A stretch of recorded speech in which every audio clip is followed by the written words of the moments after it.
Welcome all to IAS origin.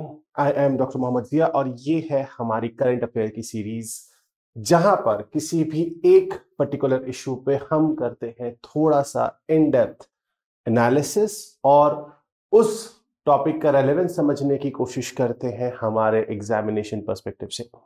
सो इस पूरी series में जैसे जैसे आगे वीडियोस आते जाएंगे that is going to be very helpful for you कि जहां तक आपकी प्रीलिम्स का सवाल है, because prelims 2025 is approaching and if you are preparing for your interview as well, all of you those who have qualified your interview, this is going to be something जहां पर आपको बहुत एक अच्छा एक बैलेंस्ड पर्सपेक्टिव देने की कोशिश हम कर रहे हैं। anyone of course you are preparing for mains and prelims, that is always there. सो आज जिस टॉपिक पे हम बात कर रहे हैं बहुत ही बर्निंग टॉपिक रहा और ये टॉपिक बर्निंग सिर्फ आज कल या पिछले कुछ महीनों से नहीं, कई सालों से, बल्कि कई decades से this has been a burning topic in our country, and that is the issue, the provision of Uniform Civil Code, UCC. अच्छा, ये वापस कहां से आई? क्योंकि कभी ना कभी कुछ ना कुछ रेफरेंस और कुछ ना कुछ ऐसा कॉन्टेक्स्ट होता है जहां पे हमें दिखता है कि ये जो टॉपिक है, ये जो इशू है, ये बार बार बाहर निकल के आता है। और ऐसा ही हुआ पिछले दिनों जब पार्लियामेंट का विंटर सेशन चल रहा था और उस वक्त एक स्पेशल डिबेट हुई। ऑल्दो कोई ऐसा मेजर काम इस सेशन में नहीं हुआ because again the government and the opposition जो है वो देवर एट द लॉगरहेड्स, बहुत कुछ इश्यूज थे, वो हम डिस्कस नहीं करते। लेकिन बावजूद इसके ऑपोजिशन एक चीज पे रेडी हुआ कि जो कॉन्स्टिट्यूशनल डिबेट है, 75 इयर्स ऑफ कॉन्स्टिट्यूशन, उसकी जो डिबेट है वो उसके लिए तैयार हो गए और एक प्रॉपर डिबेट हुई कॉन्स्टिट्यूशन के ऊपर, 75 साल, 75 इयर्स ऑफ कॉन्स्टिट्यूशन के ऊपर। और उस डिबेट के दौरान जब हम प्राइम मिनिस्टर का रेफरेंस समझने की कोशिश करते हैं, जब वो इस पूरी बहस का जवाब दे रहे थे, तो उन्होंने यूसीसी का जिक्र किया। और इस बार जो उन्होंने यूसीसी का जिक्र किया वो किया एक हिस्टोरिकल पर्सपेक्टिव में। उनका रेफरेंस या पॉइंट ऑफ रेफरेंस जो था वो था कॉन्स्टिट्यूशनल डिबेट्स, जब कॉन्स्टिट्यूएंट असेंबली में जो है इन चीजों को लेकर डिस्कशंस और डिबेट्स हुआ करते थे कि कौन सी चीज को किस पार्ट में रखना है, किस चीज को रखना है, किस चीज को नहीं रखना। इसको लेके काफी कुछ डिबेट्स, काफी कुछ डिस्कशंस हुए पार्लियामेंट के अंदर, कॉन्स्टिट्यूएंट असेंबली के अंदर। और अब उसी का रेफरेंस लेते हुए इसका जिक्र आया कि यूसीसी जब it was being inserted in part 4 of the constitution, DPSP में यूसीसी आता है, और जब इसको रखा जा रहा था, जब इसको कॉन्स्टिट्यूशन में प्लेस किया जा रहा था, उस टाइम पर बहुत सारी ऐसी डिबेट्स थी जो कि इसके दोनों साइड्स की बात कर रही थी। पॉजिटिव पॉइंट्स की भी बात थी, नेगेटिव पॉइंट्स की भी बात थी। और उसी का रेफरेंस लेते हुए प्राइम मिनिस्टर ने दो बहुत ही इंपॉर्टेंट जो है कॉन्स्टिट्यूशनल लीडर्स, आप कह सकते हैं रिफॉर्मर्स का, कॉन्स्टिट्यूशन मेकर्स का जो है रेफरेंस लिया। एक थे of course the draft chairman of the draft committee doctor B R. Ambedkar, और दूसरे बहुत ही प्रोमिनेंट लीडर के मुंशी। इन दोनों का उन्होंने रेफरेंस लिया। और यहां से हमें समझना पड़ेगा कि जब भी यूसीसी की बात आती है, यूसीसी की डिबेट आती है, तो कौन से ऐसे पॉइंट्स थे जो कि क्योंकि इसके पक्ष में भी बहुत से लोग हैं और इसके विपक्ष में भी, इसके अपोज में भी बहुत से लोग हैं, बहुत सारे आर्ग्यूमेंट्स हैं इसके डिबेट पे। What is UCC? आखिर ये यूनिफॉर्म सिविल कोड है क्या? यूनिफॉर्म सिविल कोड बेसिकली एक ऐसे सेट ऑफ लॉज की हम बात करते हैं, एक ऐसे कॉमन सेट ऑफ लॉज की बात करते हैं जो कि पर्सनल मैटर्स को गवर्न करता है। पर्सनल मैटर की जब हम बात करते हैं तो दो मेजर चीजें आती हैं, एक है मैरिज और दूसरा है इनहेरिटेंस। यानी कि marriage includes divorce as well, कि शादी के क्या नियम होंगे, डाइवोर्स के क्या नियम होंगे, मेंटेनेंस के क्या नियम होंगे।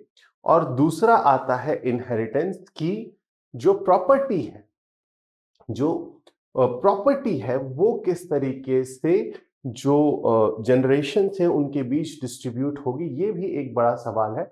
इसको लेके आप जानते हो the courts are full of, the civil courts are full of these kind of things. तो मैरिज और इनहेरिटेंस जो है मेजर दो चीजें हैं।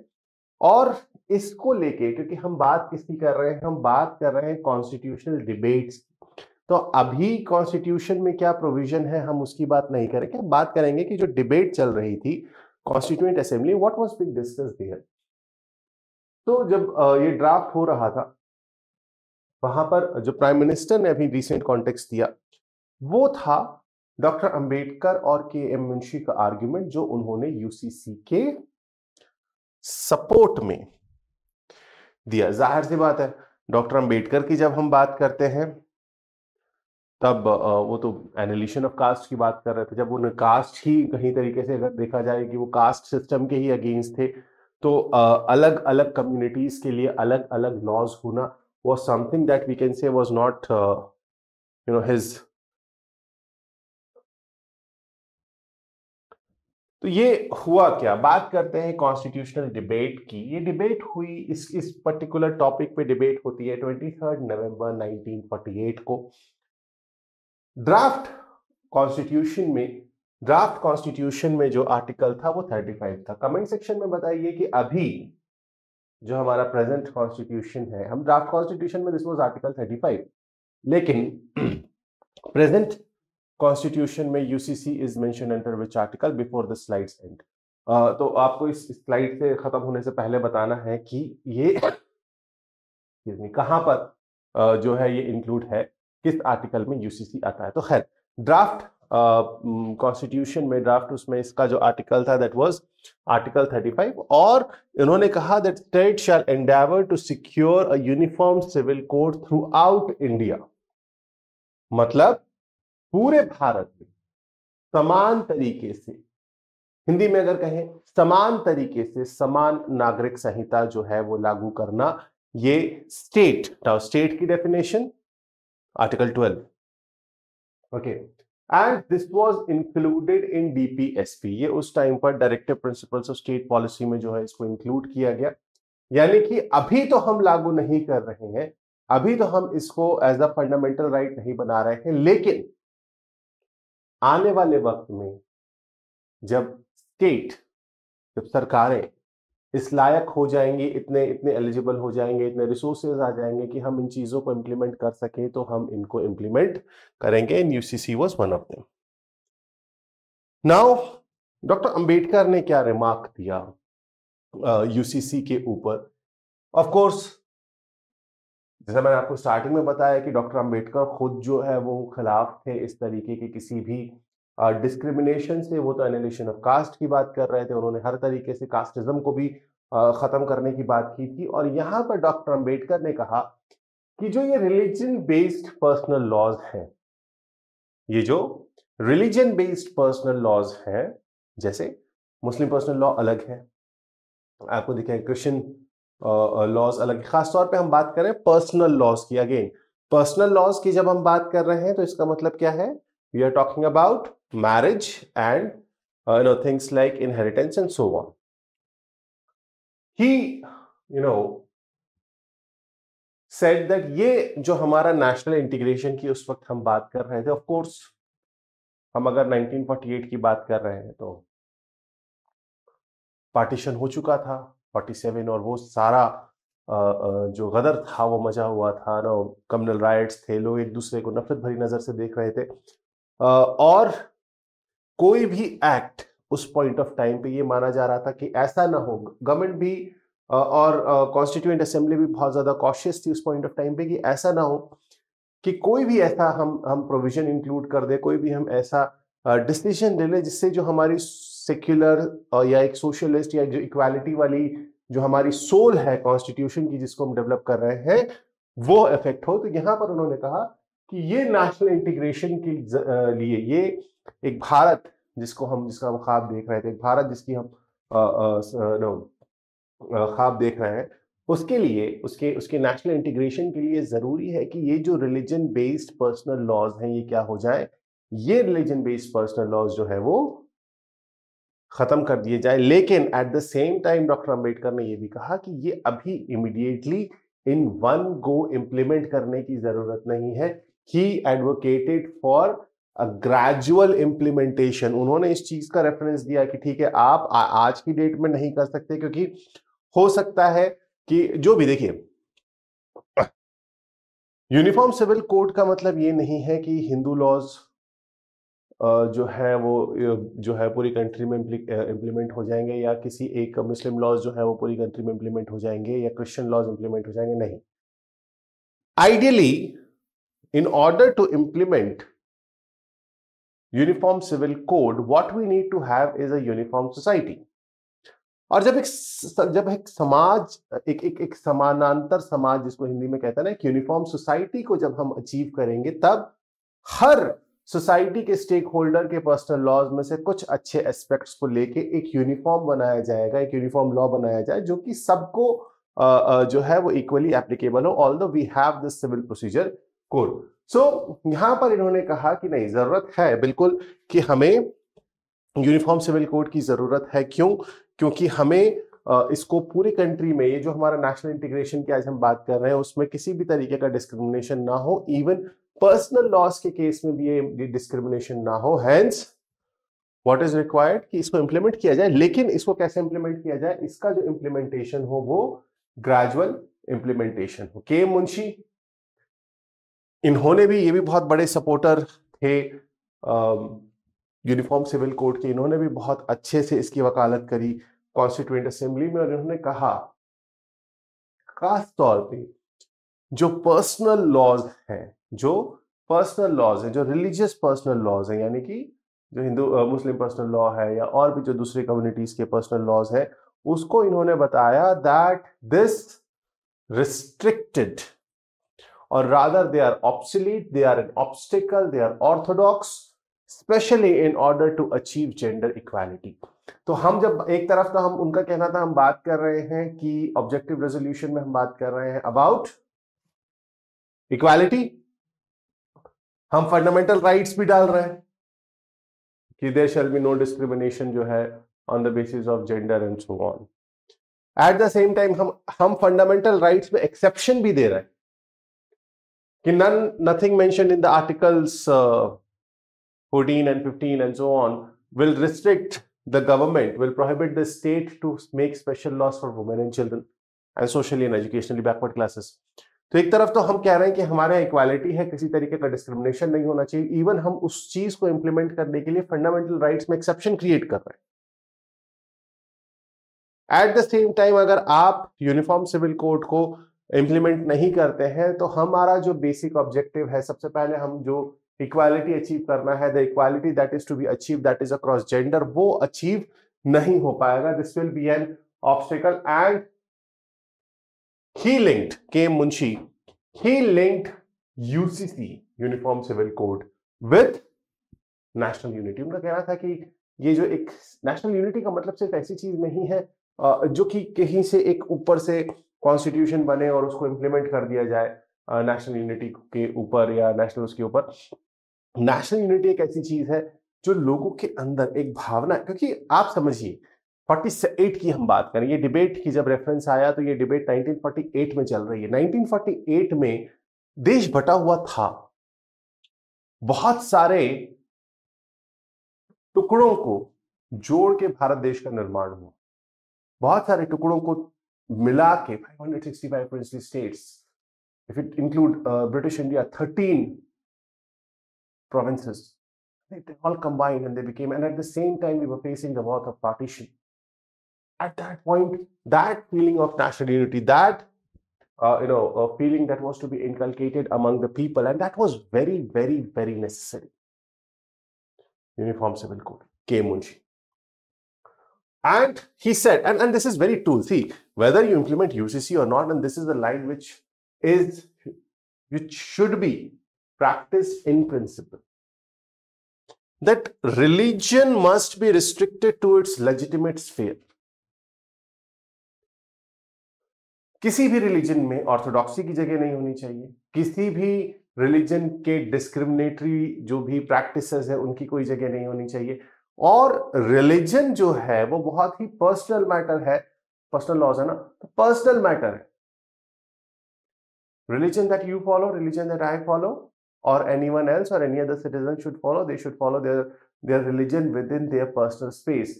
Religion should never be allowed to be in an open space, in a public space. यही मतलब है legitimate sphere का, क्योंकि जब ये होने लगेगा तो एक रिलीजन की प्रैक्टिस हो सकता है जब वो पब्लिक स्फीयर में आए, जब वो पब्लिक डोमेन में आए, जब वो पब्लिक प्लेसेस में आए, वो कहीं ना कहीं एनक्रोच करने लगेगी लोगों की लिबर्टी, हो सकता है। तो यहां पर यही आर्ग्यूमेंट उन्होंने दिया कि ठीक है, रिलीजन है, अपने हद तक रखो, बाहर लाने की उसको जरूरत नहीं है। देन क्रिटिसिज्म भी था, ऐसा नहीं था कि कॉन्स्टिट्यूएंट असेंबली में जब हम बात कर रहे हैं डॉक्टर अंबेडकर की या के मुंशी की तो इसका विरोध नहीं हुआ, इसका भी यूसीसी का, बिकॉज वो तो डिबेट थी ना। कॉन्स्टिट्यूएंट असेंबली क्या करती थी, एक प्रोविजन आता था, एक ड्राफ्ट आर्टिकल आता था, उसके ऊपर डिबेट की जाती थी, बड़ा लंबा चौड़ा उस पर डिबेट होता था, और उसके बाद on the basis of that and voting and everything that was included in the constitution or not, and that's a different story. Mohammed Ismail साहब का कहना था that this regimentation, this weird regimentation would harm harmony. मतलब regimentation का मतलब ये है कि ये जो आप कंपार्टमेंटलाइजेशन कर रहे हैं कि this is uniform civil code और एक दायरा बना रहे हैं, तो जो एक कम्युनल हार्मनी, जो एक हार्मनी एग्जिस्ट कर रही है इंडिया में, ये इंडिपेंडेंट इंडिया की बात हो रही है, जो भी जिस भी लेवल पे वो हो रहा है वो कहीं ना कहीं अफेक्ट होगा। इसके अलावा नजरुद्दीन अहमद का कहना था कि एक्सक्लूजन ऑफ रिलीजन आप करिए, लेकिन जो रिलीजियस लॉज हैं, जो पर्सनल लॉज हैं, जो रिलीजन के लॉज हैं, उनको एक्सक्लूड किया जाए फ्रॉम यूसीसी। और यहां पर अगेन जब इस डिबेट का उन्होंने जवाब दिया, जब इस काउंटर आर्ग्यूमेंट को उन्होंने, जब इस आर्ग्यूमेंट को उन्होंने काउंटर किया कि मुंशी ने कहा कि ये जो यूसीसी है, दिस इज प्रोग्रेसिव रोल, उन्होंने कहा कि ये किसी के रिलीजियस फ्रीडम को खत्म नहीं कर रहा है, ये सिर्फ एक ऐसे समाज की तरफ हमें लेके जा रहा है जो कि रिलीजन की क्लचेस से और रिलीजन की जो ऑर्थोडॉक्सी है उसको काउंटर करने के लिए। वरना हर वक्त हर दौर में हमें जैसा हमने 19वीं सेंचुरी में देखा कि बहुत सारे ऐसे रिफॉर्मिस्ट मूवमेंट्स आए, हमें बहुत सारे ऐसे रिफॉर्मिस्ट मूवमेंट्स वक्त वक्त पे देखने पड़ेंगे अगर ये जो है यूसीसी इंप्लीमेंट नहीं हुआ। सो बेसिकली यही वो डिबेट थी। सो तीन चीजों की बात की गई यूसीसी के अंदर। पहली बात की गई जेंडर इक्वालिटी की। ऑफ कोर्स इसमें कोई भी कि पर्सनल लॉज में बहुत सारे ऐसे प्रोविजंस थे, पर्सनल लॉज में बहुत सारे ऐसे क्लॉजेस थे, क्योंकि पर्सनल लॉज तो ब्रिटिश टाइम से आ चुके थे ना, बहुत सारे लॉज थे जो ब्रिटिश टाइम से एग्जिस्ट कर रहे थे, वो चाहे आईपीसी हो, चाहे वो सीआरपीसी हो, चाहे वो पुलिस कोड हो, एविडेंस एक्ट हो। ऐसे ही मुस्लिम पर्सनल लॉ था, बहुत सारे ऐसे वो थे लॉज थे जो ब्रिटिश टाइम पे बने थे। तो यहाँ पर जो पर्सनल लॉज थे, सबसे पहले वो हर्ट कर रहे थे जेंडर इक्वालिटी को, कि the purpose of UCC uniform civil code is to remove this kind of discrimination against women, especially that was existing in the personal laws. Second was national unity. Now, when we say national unity, हो सकता है ये उस वक्त माना जा रहा था क्योंकि पार्टीशन हुआ था, बहुत सारे ऐसे उस वक्त डिमांड्स भी थी। ऐसा नहीं कि पार्टीशन सिर्फ एक तरफ हुआ, बहुत सारे ऐसे रीजनल स्टेट्स थे, बहुत सारे ऐसे रीजनल ग्रुप्स थे based on language, ethnicity and so on, जो उस वक्त अलग अलग डिमांड्स कर रहे थे। तो उस नेशनल यूनिटी को बनाए रखने के लिए कि ठीक है, भारत एक ऐसा देश है, एक ऐसा देश बनने जा रहा है, एक ऐसा रिपब्लिक बनने जा रहा है जहां पर रिलीजन के नाम पर किसी तरीके का कोई डिस्क्रिमिनेशन नहीं होगा। और यही वो पहला स्टेप है जो आजाद भारत लेगा, जो इंडिपेंडेंट इंडिया लेगा टुवर्ड्स मॉडर्नाइजेशन। तो आधुनिकता की तरफ, मॉडर्नाइजेशन की तरफ जो स्टेप्स लेना है, उसमें UCC is going to play a very important role. ये उस दौर का जो है वो मानना था। अभी क्या इशू है, बिकॉज ऑफ कोर्स जब पार्लियामेंट में डिबेट चल रही थी कॉन्स्टिट्यूशन के 75 सालों के ऊपर, 75 इयर्स ऑफ कॉन्स्टिट्यूशन, उसके ऊपर डिबेट चल रही थी पार्लियामेंट में, और उसका जवाब देते हुए पार्लियामेंट में जो है प्राइम मिनिस्टर ने इसका रेफरेंस दिया। चैलेंजेस थे क्योंकि देखो, यूनिफॉर्मिटी, यूनिफॉर्म सिविल कोड की तो हम बाद में बात करेंगे। तीन वर्ड्स हैं उसमें, uniform civil code. Remove civil code. पहले हमें यूनिफॉर्मिटी अचीव करनी पड़ेगी, और कहीं ना कहीं इस यूनिफॉर्मिटी को अचीव करने में हमें सेक्युलरिज्म और कल्चरल डाइवर्सिटी जो हमारी कंट्री में एग्जिस्ट करती है, हम डाइवर्स हैं। आप कश्मीर को केरला से कंपेयर नहीं कर सकते, आप गुजरात को अरुणाचल से कंपेयर नहीं कर सकते, आप बिहार को महाराष्ट्र से कंपेयर नहीं कर सकते, आप पंजाब को जो है उड़ीसा से कंपेयर नहीं कर सकते। Not in terms of economy but in terms of culture, in terms of social norms, in terms of religion, let's say any such thing। तो कहीं ना कहीं ये जो हमारी डाइवर्सिटी है उसमें यूनिफॉर्मिटी लाना एक बहुत बड़ा चैलेंज है, क्योंकि यूनिफॉर्म सिविल कोड सही मायनों में जो इसका एसेंस है, सही मायनों में जो इसका इसका इसका कहा जाए कि वो है, तभी निकल के आएगा जब समाज में बराबरी होगी, जब यूनिफॉर्मिटी आएगी, और यही एक चैलेंज है। उसके अलावा जेंडर इक्वालिटी और जेंडर जस्टिस की जब हम बात करते हैं, या जेंडर या नेशनल इंटीग्रेशन की बात करते हैं, तो वहां पर this is seen as a major proponent. Also legal uniformity लाने के लिए, नेशनल इंटीग्रेशन लाने के लिए, या अगर हम बात करें तो कहीं ना कहीं जो डॉक्टर अंबेडकर का और के मुंशी जी का जो पर्सपेक्टिव था, कहीं ना कहीं एक प्रोग्रेसिव रिफॉर्म्स की तरफ ले जाने के लिए वो एक बहुत अच्छा फाउंडेशन बन सकता है, वो एक बहुत अच्छा बेस बन सकता है in order to implement this. But this implementation of uniform civil code requires what? Requires consensus, sensitivity, and gradual approach. Again, it should not be done in one go. It has to be brought with gradual changes, and those gradual changes are first required from the society itself. The biggest stakeholder in this is society. So thank you so much for watching, and if you want to contact, and you should contact the IAS Origin team, this number is with you. Apart from that, we are available on all other platforms as well, or please do subscribe the channel agar yahan tak aaye ho. Definitely you are enjoying this series. Thank you so much. This is Dr. Mohammad Zia signing off. For now, I'll come up with another video on another day. Thank you so much. Have a great time. Stay safe, stay healthy. Thank you so much. Jai Hind.